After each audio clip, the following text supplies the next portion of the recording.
Sandra Bland, Say Her Name. Get out of the car! Found in their jail cell hang. Funny, most don't find it strange that this long history of human degradation still remains unchanged after 246 years of generational bondage wherein black women were not free to live, free to move, free to be princesses who grow up to be queens like Ayanna Jones, shot in her sleep. She was just a baby. Say her name. Or wives who love their husbands, or mothers who nurture and protect their children, or sisters who build beautiful bonds that last forever, or daughters who know their mothers and fathers' faces because they weren't stripped away from still bleeding wounds, or strong brown hands that wipe tears away from the salt-stained faces of mothers who had to endure the painful frustration of helplessly watching their children sold off to these faraway plantations because to be black in America could mean nothing greater than a destiny of enslavement or even death. He sustained one shot in the lower right chin, and the other 6 hit him in the chest and body.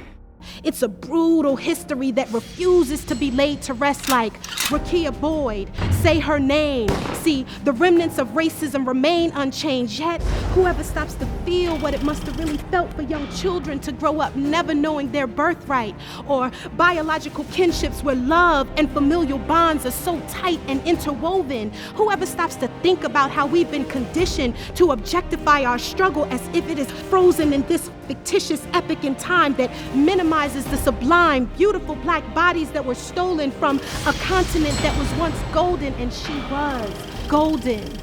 Diamond encrusted, born from the womb of Mother Africa, Alexia Christian, Say Her Name. Funny how we're the only ones being trained to forget, as if the consequences of our history and struggle will cease to exist when we fix our lips to dismiss the atrocity that it was and still is, as we run to social media to ease our social consciousness by simply hashtagging Natasha McKenna. No, say her name. How can we not face the blame if it is in our failure to recognize and rise up that the legacies of the ancestors who struggled for us die in vain? Funny, most don't find it strange that the history of disregard for black queens remains unchanged after 346 years of fighting for inclusion under the precepts of this nation's constitution. Our freedom and equality are still an illusion, got us standing on the front line screaming, Black Lives Matter, because black life in America is still not recognized as being fully human, but she was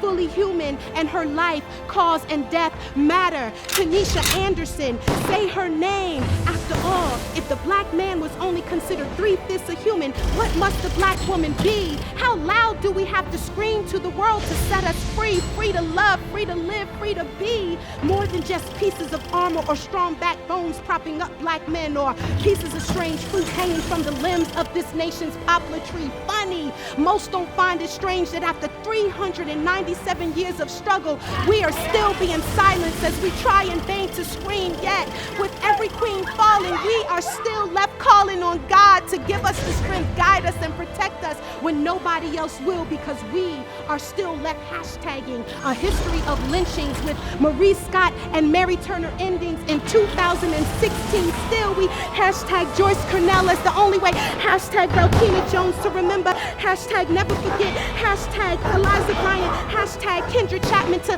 hashtag free Jasmine Richards. No, hashtag say her name.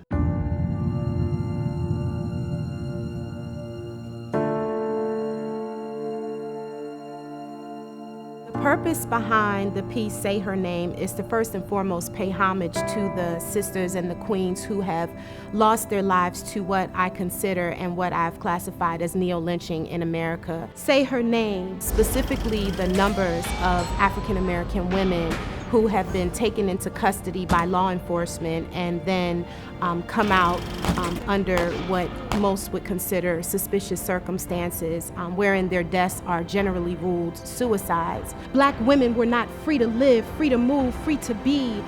So I wanted to make sure that one, we contextualize their names and not just make their names about a hashtag. So when I speak about no hashtags, a lot of times when we're engaged in movement, we take the names of the victims, we take the names of the fallen, and we put a hashtag in front of them, and then it kind of minimizes or negates their death, their lives, and their struggle. And so I really wanted to do the piece to pay homage to the sisters who have lost their lives contemporarily, and also the ancestors who lost their lives and never had a voice.